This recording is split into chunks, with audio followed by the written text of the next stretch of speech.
Hello and welcome to a super exciting video. You can already tell what it is from the title. Back in August, Jessi from the Bookish Mom and I ran a Sarah Beth Durst themed read along because we both really enjoy her books and feel like she's super underrated here on BookTube and on the Booktonet in general. So we reached out to her and asked if she would be interested in joining us for an interview, and she said that she would. So that is what this video is. Part 1 is here on my channel, and once you've done watching it you can head on over to Jessi's channel for part 2. Make sure you do that because she answers some really great questions in part 2 as well. I will go ahead and leave you a link for Jessi's video down in the description box, and enjoy! Thank you so much again for joining us. Would you like to introduce yourself to the people? Absolutely. Hi, everybody. I am Sarah Beth Durst. I write books, lots of books. I write fantasy books for adults, teens, and kids. And I love writing, and I'm very happy to be here talking about it today. We are very We're happy very to have happy. you. Yeah. And funnily enough, we like reading books, so Yes. Yay. What a coincidence. that's good, isn't it? Yes. And I think we both read middle grade, YA, and adult, so. Yeah, this is true. This is true. Yeah. I see, Sophia, you have some of mine behind you. So I do, yeah, I did a little setup. Yes. Yay. There you go. I love it. I love it. I should have done that. This is my closet door where old manuscripts go to die. But I do have bookshelves in the other direction, so this is the cleanest view in my office. There we go. I'm in the writing room now. I know the feeling. It's like it looks kind of decent back there, but you get over to the side and There's lots of bookshelves. I love seeing people's bookshelves. You're like, okay, what are you reading? right. In the background, like, do I have this? I do the same thing. I'm like, what do you got? Yeah, and when I'm watching people's booktube videos, I'm quite often like, oh, what's moved on their shelves recently? Yeah. What are they currently reading? Can I figure it out based on like what's not on the shelf right now? Right. When you go to visit somebody new, you always are checking out their bookshelves. You're like, are you the kind of person I want to spend time with? Right. What do you have Absolutely. back there? Right, because it says so much about somebody, what kind of things they like to read and where they put their heart and what kind of journeys they like to go on. For sure. So speaking of books and age ranges, you write across all age ranges, so middle grade, young adult. How do you find balancing those different age ranges? Well, nobody told me it was supposed to be hard, so I didn't know, so I just did it. I love that. How it went. I mean, it honestly, it's no different than just writing the next book in a way, because every book is going to be different. Every book you're seeing through the eyes of the protagonist. Every protagonist is going to be different. So what I simply try to do is fall in love with my protagonist. I think that the biggest mistake writers get into is when they sit down and they're like, I'm going to write a book for the children. You know, don't do that. You're going to write a book that happens to be about a 12-year-old. So you want to see the world through the eyes of the 12-year-old, whoever that character is. And then it'll come out middle grade. Or you see it through the eyes of the 16-year-old and it'll come out YA, or the 42-year-old and it's going to come out adult. The trick is to simply be truthful to your character, to who your character is, and then you don't really have to worry about the rest, because the rest will fall into place so long as you're honest about how that character is seeing the world. So that's basically my view on how I change my style between. I should hold up my books. That would be like good authorly thing to do. Here. Yeah. This is The Bone Maker. This is my newest book for adults. It's epic fantasy about bone magic. Here's one of my books for teens, Drinks They Love. This is about a 16-year-old girl who is a vampire, totally evil, encounters a were-unicorn and develops a conscience and is rather mad about it. Cool. It was fun to write. Highly recommend writing about evil characters. That one sounds fun. And this is my newest kids book, even and odd, about two girls that share magic and a unicorn named Jeremy going on.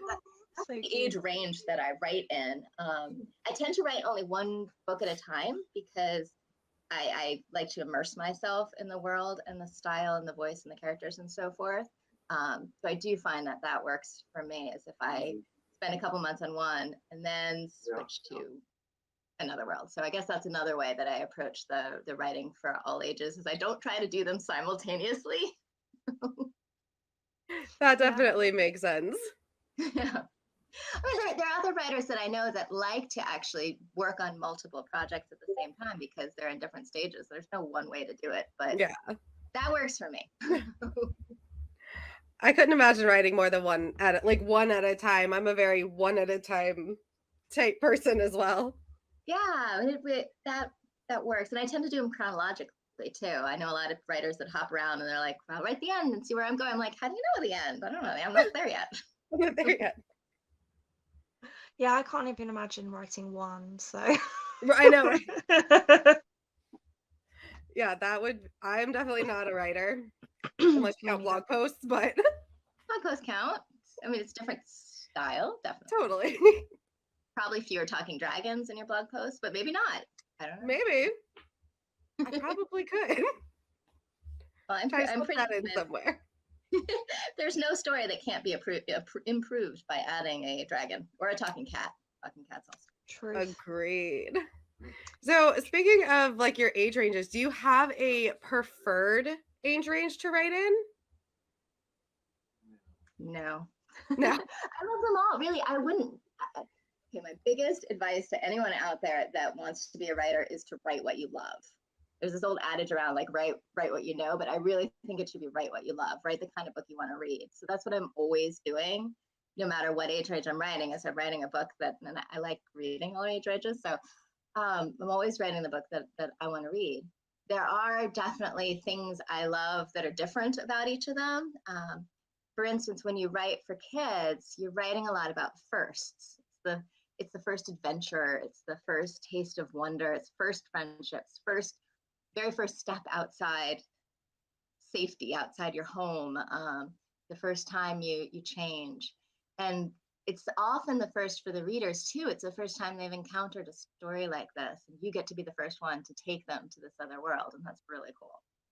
And when you're writing for older readers and for adults, the cool part is that it's not their first, that they come to your story with this huge wealth of all of this baggage of what they expect a story to be, what the tropes are, what they are, where they think you're going to go with it, and what they find satisfying and what they already know. So you can use that. You can either build off of it and you can fulfill those expectations and create these really satisfying moments, or you can totally subvert it and be like, "Hi, you thought I was doing that. I am not," which only works if they think you were doing that. So that's really fun. I love that. Yeah, me too. I love a good subverted trope, like personally.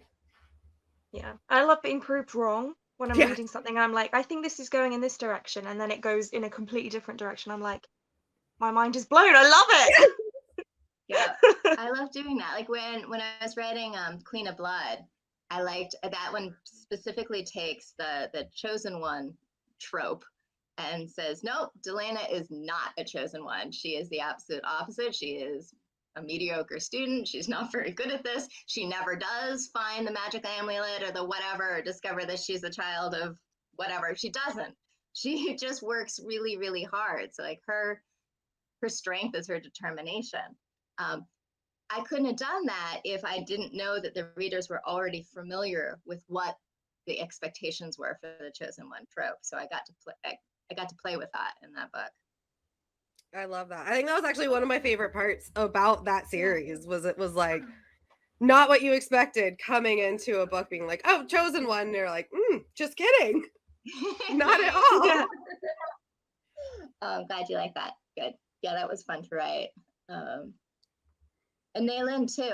I deliberately was playing with the trope of the reluctant hero, because that trope it's always driven me a little bit nuts that like your choice is to save the day. Like, why is this a debate? Like, go save the day. But I wanted to create someone where I really felt like yeah, it makes sense that she'd be reluctant. She's got a lot to lose and a lot to protect with her kids and so forth. So yeah, that was fun to play with. I have to say, I think she's probably my favorite character in the series, for relatable mom reasons. Like, Yeah, she was one of my favorite characters to write. I had a lot of fun with her. I do have a tendency when I write characters to fall in love with them. Like I just, I feel like that's the best way to write a character is to make them feel real to you. I love that. And I think they definitely feel like, real people. To us. Yeah. But, yay. I always think about because I read a lot of fantasy, not a shocking thing, really. And I'm always fascinated by what it must be like to live in the head of an author who creates all of these fantastical things, because I'm just not a creative person in that way whatsoever. So how do you come up with your ideas? It's funny. I was actually having a conversation with somebody the other day, and I was talking with like how one falls asleep. I'm like, wow, whenever I'm, trying to fall asleep, I always think of dragons. And I'm like, doesn't everyone do that? They're like, no, Sarah, they do not. I'm like, oh, because I when I'm falling asleep, I will set up what I want to dream about, and I'll like, get the story going in the hopes that when I fall asleep, I won't dream about like missing a train, but I will dream about fighting the dragon instead. So apparently there are a lot of dragons in my head all the time. And it's sort of always been this way since I was a little kid. As far as how I come up with specific ideas for my stories, it's actually, okay, there's this myth that ideas come as lightning strikes. And all of a sudden you're super inspired and you know everything about your story and yay. And sometimes that happens and it's awesome, but not very often. Usually it's this like teeny little spark of an idea. Like, oh, that would be a little bit cool. And it won't be a full story. It'll just be a thought. Like, okay, for Bone Maker, which is the one about bone magic, the original idea that I jotted down on a Post-it was that I really wanted a protagonist who had a coat with a lot of pockets in it, because I was really mad at my pants for not having deep enough pockets to fit my iPhone, and that was really annoying. So I wrote down lots of pockets. It's just my idea. And of course, my brain looking at that said, okay, what's in those pockets? Bones, which tells you a lot about me, I suppose. But the whole thing just grew out of that. And it ended up, okay, so the first sentence of, wait, this is Bone Maker. Freya always wore her coat with many pockets when she went out to steal bones. So the whole book grew out of that. So my ideas come from like random things that catch my attention, and then I start asking them questions. Like, what are these bones for? Why does she have these bones? How does it work? What can she do with them? How does the world change given that this bone magic exists? And so forth and so on and so forth. Like, the more questions you can ask, the more robust the world is going to be and the more the story grows out of it. So I guess I grow my ideas more than anything else. I love that. I had watched an interview with you a while back where you were talking about how you came up with the idea for Queen of Blood at a writing retreat. I thought that was hysterical. Did you want to tell that one too? Yeah, I fell on my face. That was really what happened. So I went to this writing retreat with a bunch of writer friends, and I was so excited to be there. And it was in the Poconos, which is this wooded large forest, and we had these adorable, like each author, this adorable little log cabin, and there are huge pine trees and like deer frolicking and birds singing, whatever. And I'm walking up to the cabin on the first day going, oh, I'm here for the writing retreat, and I tripped over a rock. Boom. Apparently I have no instincts for putting one's hands out. Yeah. Flat on my face, tasted blood, looked at the trees, and went, bloodthirsty nature spirits. So it was a really useful retreat. Very useful retreat. I mean, it grew some great books out of it. Yeah, so thank you.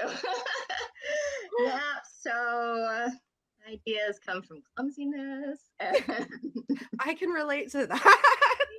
yeah. Well, in the best possible way, I'm super glad you fell on your face. Thank you. That's the nicest things anyone said to me all day.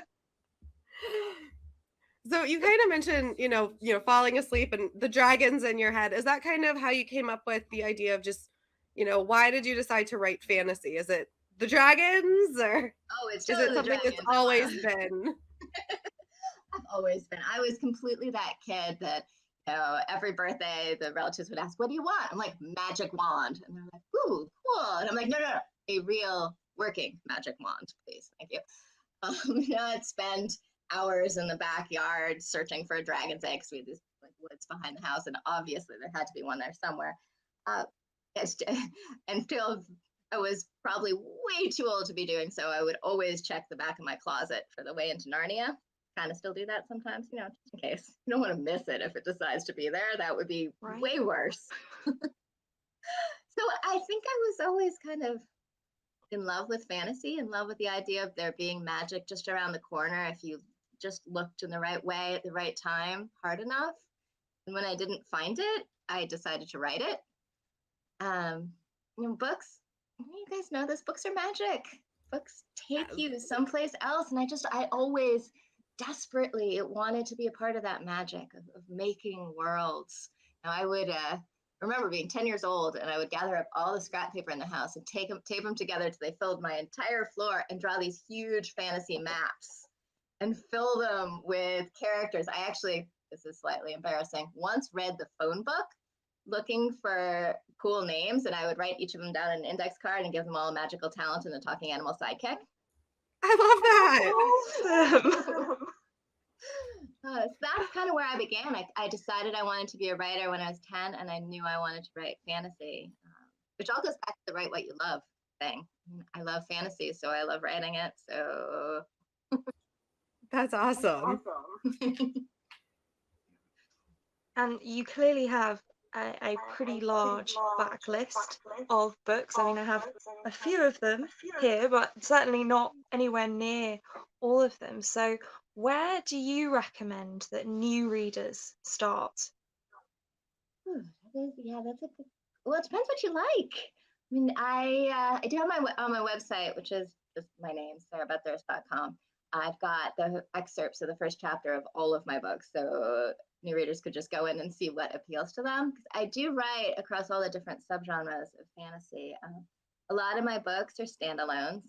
I love series too, because then you don't have to say goodbye to a character, but I love standalones because you get the complete journey in one sitting, and sometimes one doesn't have time for an entire extended thing. So I do tend to write a lot of standalones. I mean, I'd say Race the Sands and Bone Maker are my two epic fantasy standalones. This one's Bone Magic, and this one is Monster Racing. If you're into the bloodthirsty nature spirits thing, I would start with Queen of Blood. That's the first one in the trilogy. This one, Deepest Blue, is a standalone, so you could start with that, but chronologically it does happen after the trilogy. I tried to steer clear of spoilers so that you can start with it, but I'd say start with Queen of Blood. For my kids' books, I like doing this in my office because I have my books all near me. Let's see. Well, I showed you Even and Odd, Unicorn. Standalone. This is also a standalone. It's Girl and Lightning Dragon.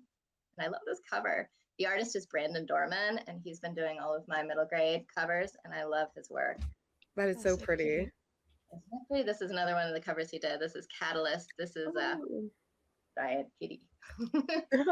Also a standalone. So it's just that whether you feel like a mood for the cat, a dragon, a monster, or a sea monster, whichever thing is in your mood. Or a coat that's full of bones. Or a coat that's full of bones, exactly. You may want more pockets for yourself. I mean, they never give us enough depth in our pockets. They do not. Why is that? I know. I read something online, and which probably means it's completely not true, but that there was a push to have women's clothing not include pockets because too many women were hiding daggers and other things in their pockets and causing trouble. I'm like, what? I mean, I wouldn't complain about that. That is, why not? Right? The real question is, why did they need them? Right. Like. Yes. Well. You never know when you're going to need a good dagger. I know we talked about your books, you know, you do a lot of standalones, which I appreciate. I love a good standalone. I read a lot of series, so like when you can just get a full book in one like actual book and be like, okay, and I'm good and I'm done and I don't need any more. Like it's really like satisfying. And one thing that I know Sophia and I have kind of noticed about a lot of your endings for the books that we've read is they end in a very life goes on kind of way, which I tend to really love. It's like there's some wrap up and conclusion, but you know that there's more, but you don't need more. So is that something that you like consciously do in like a life goes on kind of way, or is it just where the characters take you?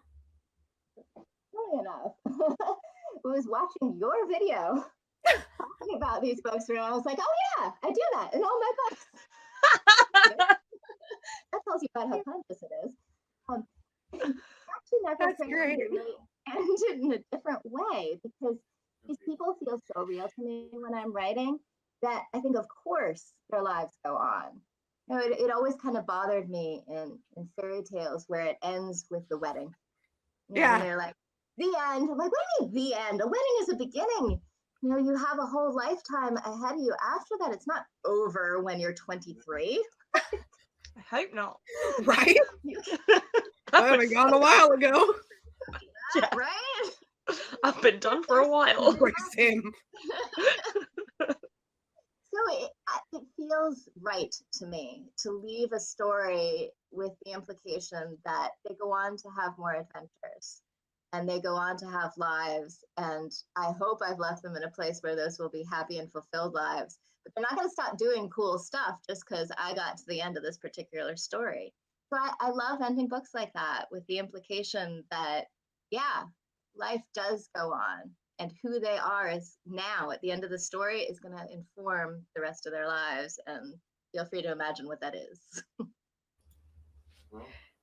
Speaking of which, how do you imagine Naylin and Delana are doing? Okay, I don't want to take it away from readers to decide for themselves. No, I think it's up to you guys how they're doing. Personally, though, I think they're doing great. I think they're I happy. hope so. I think they are. I think they are thriving and making a good world for themselves and the people that they love. I know. Do you have any more plans to write any more standalones in the Queens of Renthia world? I loved Deepest Blue, and like it just made me want more. Like now I want to know about the other kingdoms. So I'm so glad you like. I was so excited to get to write Deepest Blue. When I set out to write the okay, remember I told you before that I used to tape the scrap paper together and draw maps? Queen of Blood was the first book I got to do that was going to have a map. And this is like a huge thing for me. I'm like, my yeah, there's a map. And so I drew this map, which is not the map that's in the book. That's by an artist. I just like sketched the thing with like trees and stuff. Like here, this is where our places are.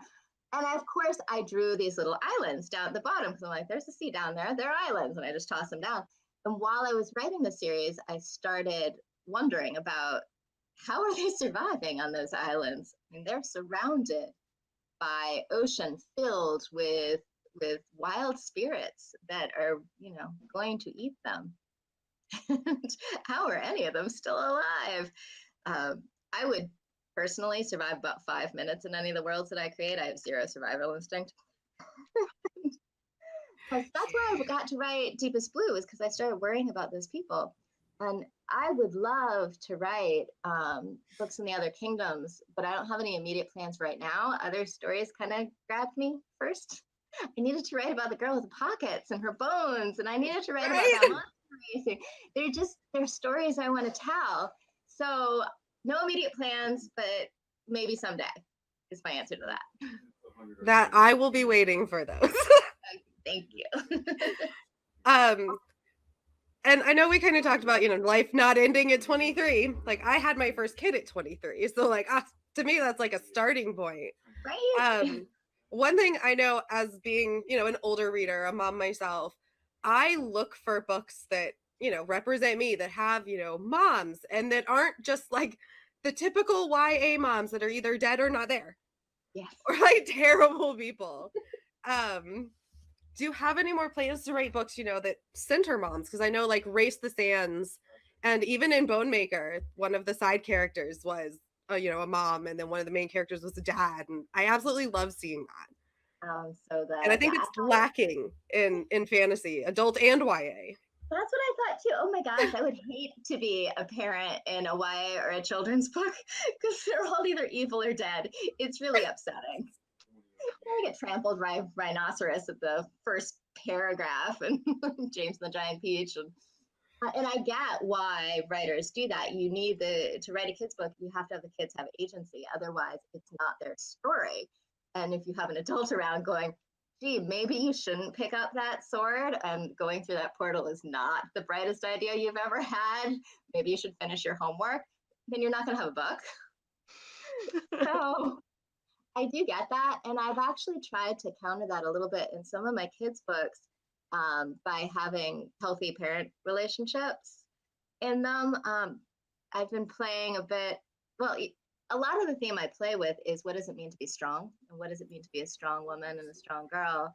And in several of my books, I've played with the idea that you don't have to have been traumatized to be strong, that your strength can come from being loved. I love that.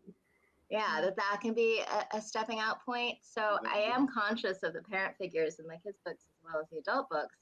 And I love writing that badass mom character in my adult books. As you said, they're just not, there's some out there, but they needed to be more. I wanted to say to readers, like, no, it doesn't end at 23, it begins. Right. You can have more adventures, and you probably are better suited for it because you can. Yeah. I'll say that. And I love that about like the kids' books. It's like I have an 8-year-old daughter, almost 9. So she's starting to get more into that, middle grade reading age.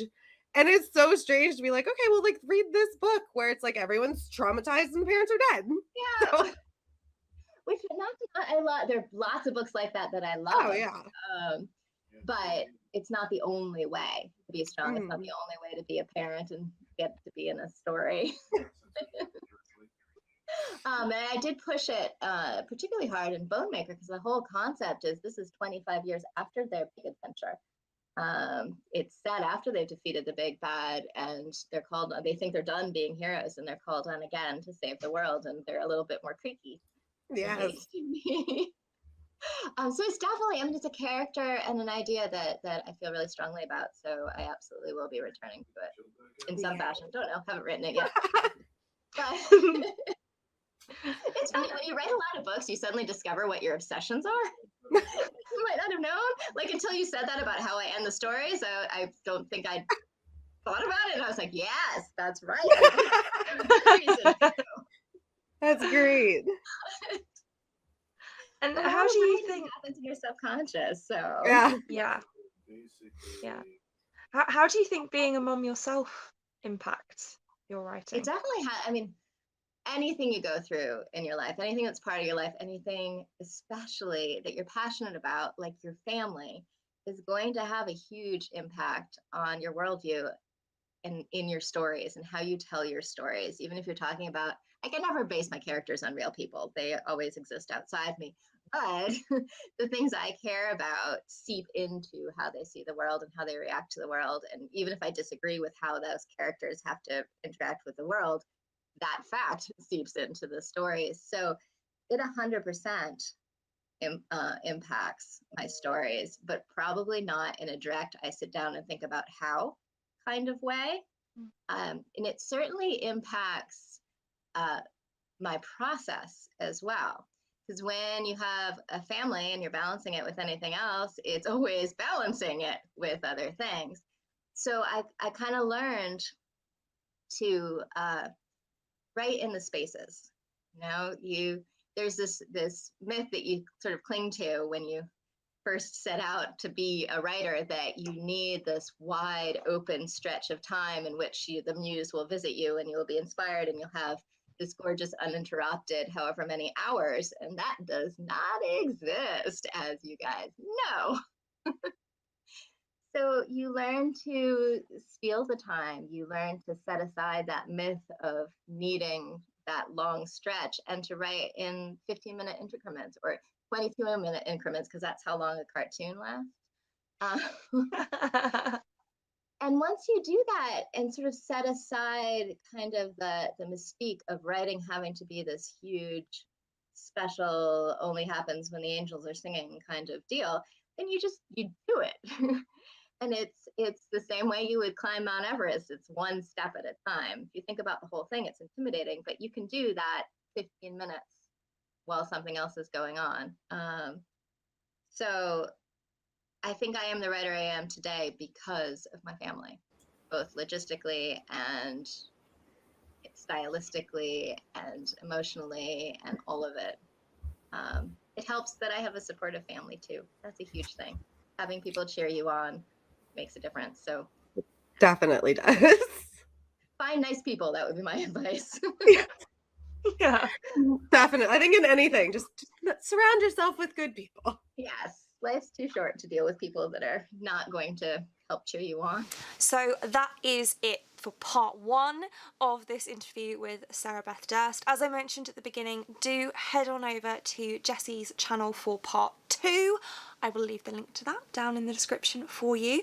It was such an amazing, amazing experience to interview Sarah. Thank you so much once again for joining us for this interview. I've actually just been editing the footage and it was making me smile so much, so thank you. And thank you to Jessi as well for joining me. And that's it for this one. Thank you so much for watching. If you like this video and want to see more like this from me, then do think about hitting that subscribe button, and I hope to see you here again soon. Thanks. Bye.